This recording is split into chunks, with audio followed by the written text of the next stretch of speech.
또 내가 보니 보라 어린 양이 시온산에 섰고 그 함께 14만 4천이 서 있는데 그들의 이마에는 어린 양의 이름과 그 아버지의 이름을 쓴 것이 있더라. 내가 하늘에서 나는 소리를 들으니 많은 물소리와도 같고 큰 우레소리와도 같은데 내가 들은 소리는 검은 고 타는 자들이 그 검은 고를 타는 것 같더라. 그들이 보좌 앞과 네 생물과 장로들 앞에서 새 노래를 부르니 땅에서 속량함을 받은 14만 4천 밖에는 능히 이 노래를 배울 자가 없더라. 이 사람들은 여자와 더불어 더럽히지 아니하고 순결한 자라 어린 양이 어디로 인도하든지 따라가는 자며 사람 가운데에서 속량함을 받아 처음 익은 열매로 하나님과 어린 양에게 속한 자들이니 그 입에 거짓말이 없고 흠이 없는 자들이더라. 또 보니 다른 천사가 공중에 날아가는데 땅에 거주하는 자들 곧 모든 민족과 종족과 방언과 백성에게 전할 영원한 복음을 가졌더라. 그가 큰 음성으로 이르되 하나님을 두려워하며 그에게 영광을 돌리라. 이는 그의 심판의 시간이 이르렀음이니 하늘과 땅과 바다와 물들의 근원을 만드신 이를 경배하라 하더라. 또 다른 천사 곧 둘째가 그 뒤를 따라 말하되 무너졌도다 무너졌도다 큰 성 바벨론이여 모든 나라에게 그의 음행으로 말미암아 진노의 포도주를 먹이던 자로다 하더라. 또 다른 천사 곧 셋째가 그 뒤를 따라 큰 음성으로 이르되 만일 누구든지 짐승과 그의 우상에게 경배하고 이마에나 손에 표를 받으면 그도 하나님의 진노의 포도주를 마시리니 그 진노의 잔에 섞인 것이 없이 부은 포도주라. 거룩한 천사들 앞과 어린 양 앞에서 불과 유황으로 고난을 받으리니 그 고난의 연기가 세세토록 올라가리로다. 짐승과 그의 우상에게 경배하고 그의 이름표를 받는 자는 누구든지 밤낮 쉼을 얻지 못하리라 하더라. 성도들의 인내가 여기 있나니 그들은 하나님의 계명과 예수에 대한 믿음을 지키는 자니라. 또 내가 들으니 하늘에서 음성이 나서 이르되 기록하라. 지금 이후로 주 안에서 죽는 자들은 복이 있도다 하시매 성령이 이르시되 그러하다. 그들이 수고를 그치고 쉬리니 이는 그들의 행한 일이 따름이라 하시더라. 하나님은 온 땅을 다스리고 계십니다. 그런데 사실 우리 사람의 눈에 보이지 않는 하나님의 통치가 우리 눈에 보이는 당장 눈앞에 보이는 어떤 물질, 세상 권력보다 더 절대적이다라고 믿고 살아가는 것은 말처럼 쉽지만은 않습니다. 당장 내 눈앞에 물질이 있고 권력이 나를 쥐고 흔드는데 그것은 내려놓고 눈에 보이지 않는 하나님의 통치를 믿고 살아간다? 그게 참 쉽지 않은 일이죠. 우리가 그런데 그 당시 로마에서 압제를 당하고 예수 믿으면 십자가에 달리고 사자밥으로 던져지는 그 시대에 초대교회 성도들의 입장은 더더욱이 힘든 일이죠. 더더욱이 힘든 일이죠. 그래서 요한은 하나님께서 자신에게 보여주신 이 환상을 낱낱이 다 기록해서 우리가 지금은 이렇게 힘들고 어렵고 고난 가운데 있지만 반드시 승리한다라는 이 비전을 전해주기 위해서 이 요한계시록을 하나님께서 요한을 통해서 적게 하신 거예요. 그래서 오늘 이 본문 말씀은 마지막 때에 이제 전쟁의 모습이 나타납니다. 먼저 1절부터 5절을 보면 요한은 환상 중에 용과 짐승들이 다스리는 세상과 맞서서 서 있는 어린 양 대신 예수님, 그리스도와 성도들의 모습을 보고 있어요. 어린 양은 시편 2편 6절처럼 예언처럼 시온산에 서 계시고 또 그 어린 양의 피로 구속받은 14만 4천의 성도들이 1절에 보면 함께 서 있습니다. 그리고 그 아래를 내려다보면 세상 골짜기에서 용과 짐승들이 활개를 치고 있어요. 어린 양과 함께한 이 성도들은 시온산에서 그 세상을 내려다보면서 이제 세상으로 진격 앞으로 할 준비를 하고 있는 거예요. 그런데 이때 오늘 2절 3절을 보니까 하늘에서 많은 물소리와 같은 우렁차고 우레소리같이 위엄이 있고 검은고 소리 같은 아름다운 소리가 들린다. 이렇게 요한은 표현을 하고 있어요. 이것은 성도들의 찬양 소리다. 그 뒤에 2절 3절을 보면 이거는 뭐냐? 전쟁 아직 시작 안 했는데 벌써 마지막 승리를 기뻐하는 찬양을 하는 거예요. 그냥 내려다보고 예수님과 함께 서서 그 땅 아래서 자기들끼리 활개치고 있는 용과 그 사탄의 졸개들을 바라보면서 진격 앞으로 절기 전에 벌써 찬양하고 승리의 노래를 부르고 출발하는 거예요. 승리의 노래를 부르고. 그런데 이 뒤에 또 설명을 하고 있어요. 이 성도들이 어떤 사람인가를 설명을 하는데 4절 상반절에 보면 여자와 더불어 더럽히지 않은 사람들 이렇게 기록하고 있고 이 표현을 보면서 저는 그런 생각이 났어요. 다윗의 뿌리, 이새의 뿌리로부터 다윗의 자손에서 예수님이 나셨기 때문에 다윗이 사울왕에게 쫓겨서 정말 억울하게 막 목숨이 경각에 달하면서 이리저리 돌아다니고 미친 척하기도 하고 참 엄청난 고난을 겪었는데, 그때도 다윗을 끝까지 따르면서 다윗이 이스라엘의 왕이 되기까지 충성했던, 그 고난과 영광을 함께 누렸던 그의 신하들, 그와 따랐던 백성들이 생각이 나는 거예요. 똑같아요. 이 지금 시온산에 어린 양 예수 그리스도와 함께 서 있는 14만 4천의 성도는요, 어린 양 예수님이 걸으신 그 고난의 길을 함께 걸었던 자들이야. 그 고난의 길을 마다하지 않고 걸었던 사람들. 영적으로 순결함을 지키고 배반하지 않고 끝까지 예수님을 따랐던 사람들. 그 사람들이 지금 예수님과 함께 시온산에 서 있는 거예요.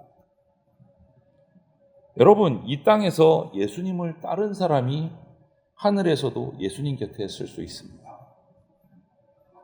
지금 여기서 이 어린 양을 따르는 사람들, 예수님 따라 타락한 세상에 저항하고 손해를 보면서도 목숨을 잃으면서까지 예수님을 따라서 갔던 사람들이에요.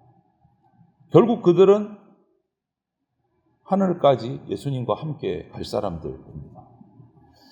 이 땅의 교회가, 우리 교회가 얼마나 악한 세력의 고통을 당해야 될지, 언제까지 이 어려움을 더 참고 견뎌야 될지 우리는 정확히 몰라요.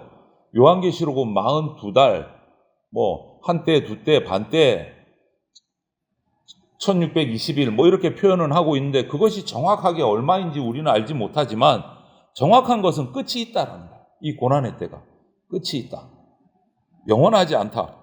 그리고 그 끝이 되면 오늘 요한이 보고 우리에게 전해준 요한계시록의 기록처럼 그 마지막에는 우리 교회가 어린 양 되신 예수 그리스도와 함께 승리의 노래를 부른다.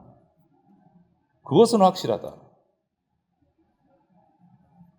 그것이 우리가 예정된 미래예요. 우리는 그것을 붙들고 이 어려움에 다윗의 신하들이 다윗을 충성했던 것처럼 14만 4천의 성도들이 예수님의 고난의 길을 함께 걷고 함께 하늘까지 올라가서 지금 승리의 노래를 부르고 있는 것처럼 우리도 끝까지 예수님을 따라 가야 된다. 반드시 끝이 있고 그 끝에는 승리의 노래를 부른다라는 것을 우리는 확신을 해야 돼요. 확신.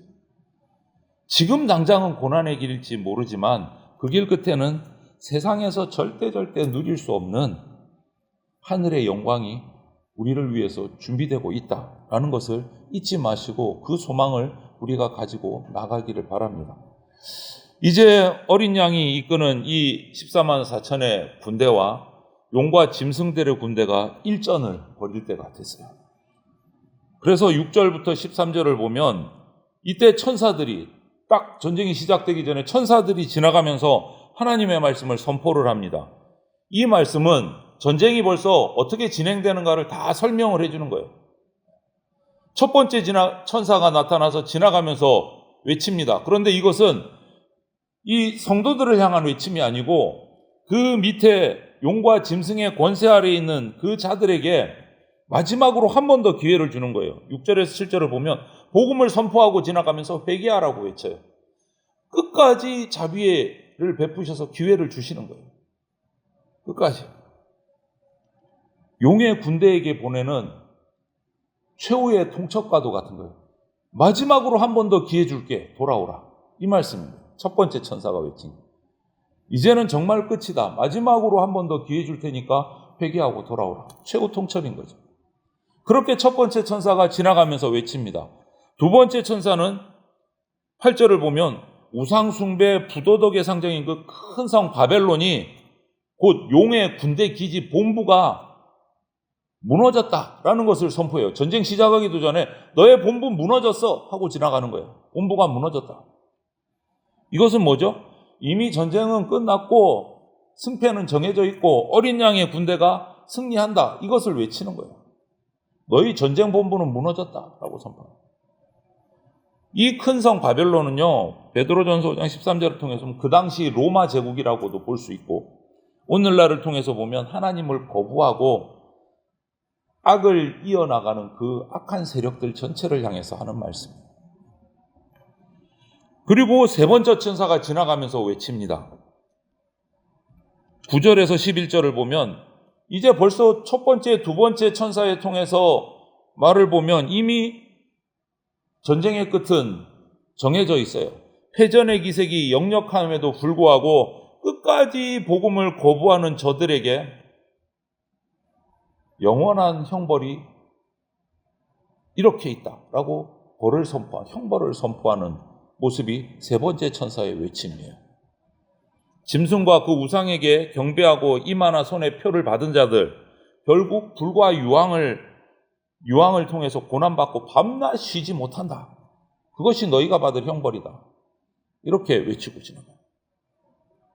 자비 없는 엄중한 심판을 받게 된다라는 선포예요. 바벨론이 정말 다인 것처럼 힘을 떨칠 때 자기 일신의 평안함을 위해서 그냥 바벨론에게 가서 손이나 이마에 그 사람의 표를 받고 악마의 표를 받고 쉽게 살았던 사람들, 이제는 진짜 쉼 없는 밤낮 고통당하는 그 형벌로 떨어질 것이다 라고 외친 거예요. 여러분, 역사를 살펴보면 권력을 얻기 위해서 수단과 방법 모든 것을 다 동원해서 권력을 얻으려다가 결국은 파멸에 잃고 생명을 잃은 사람들 너무 많이 있어요. 또 자기의 평안함을 위해서 이 땅에서 잘 먹고 잘 살기 위해서 그 돈을 얻기 위해서, 물질을 얻기 위해서 밤낮 쉬지 않고 일하면서 자신의 그 하나님이 주신 귀한 생명을 낭비하는 사람들 더 많습니다. 그들에게 외치는 말인 거예요. 그들에게. 여러분, 요한이 본 이 전쟁을 앞두고 있는 시온산 위에서 용들과 그 짐승들을 내려다보고 있는 예수 그리스도와 그와 함께한 성도들의 모습과 밑에서 싸우기 위해서 활개치는 용과 그 짐승들, 그를 따르는 사람들의 모습, 그리고 세 천사의 이 전쟁을 직전에 외친 이 외침들을, 이 환상은요, 왜 주셨을까? 요한을 통해서 계속 반복되는 거예요. 그 당시 로마 시대가 너무 힘들었기 때문에 성도들에게는 그들에게 힘을 주려는 거예요. 영적 전쟁을 감당하고 있는 성도들에게 세상에 마음 뺏기지 말고 끝까지 믿음을 지키라. 이 얘기 또 하고 싶은 거예요. 이 고난은 끝이 있다. 영원하지 않다. 그 끝에 하나님이 주시는 영광이 있다. 또 한 번 얘기하는 거예요. 또 한 번. 여러분, 순교를 당하는 성도도 있습니다.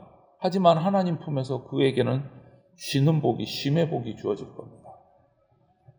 영적인 전쟁에서 세운 공을 하나님은 절대 잊지 않고 상을 주십니다. 그런 백성들에게. 우리에게는 그런 비전이 있어요. 그런 꿈을 가지셔야 돼요. 내가 세상에서 예수 믿느라고 당한 손해, 고통, 하나님이 반드시 상급으로 갚아주신다. 그래서 끝까지 믿음 지키고 나를 위해서 구속해 주신 예수 그리스도의 영광을 위해서 살면서 언젠가 때가 되면 주님 품에서 내가 영원한 안식을 누리고 상급받는 날이 있다. 이 소망을 우리가 가지셔야 됩니다. 우리의 영적 전투는 오늘 이 천사들이 외친 것처럼 이미 승리가 확정된 영적 싸움이에요. 어린 양이 이미 승리해 놓으셨어요. 그렇기 때문에 우리는 어린 양의 군사로 살아가면 승리는 당연히 우리 겁니다. 이미 끝났어요. 그러려면 세상에서 믿음으로, 인내로 지키며 살아가야 돼요. 그때 주님이 승리하게 하시고 상 주시고 우리를 품어 쉬게 해 주신다.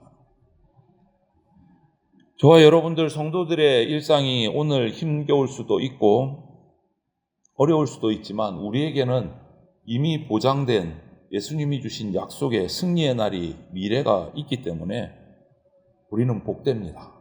심지어 죽음일지라도 복되다라고 말씀하십니다. 죽음 자체가 주는 절망보다도 주님께서 영원한 안식을 누리게 해주시는 그 행복이 압도적으로 비교가 안 되게 크기 때문에 죽음조차도 복되다라고 말씀하시는 거예요. 이 말씀을 요한을 통해서 계속 반복해서 보여주시는 이 말씀을, 미래의 이 약속들을 우리가 믿고 기뻐하면서 찬송하면서 인내함으로 이 어두운 세상에 담대하게 맞서서 정해진 승리를 얻는 저와 여러분들이 다 되시기를 주님의 이름으로 축원을 드립니다. 아멘.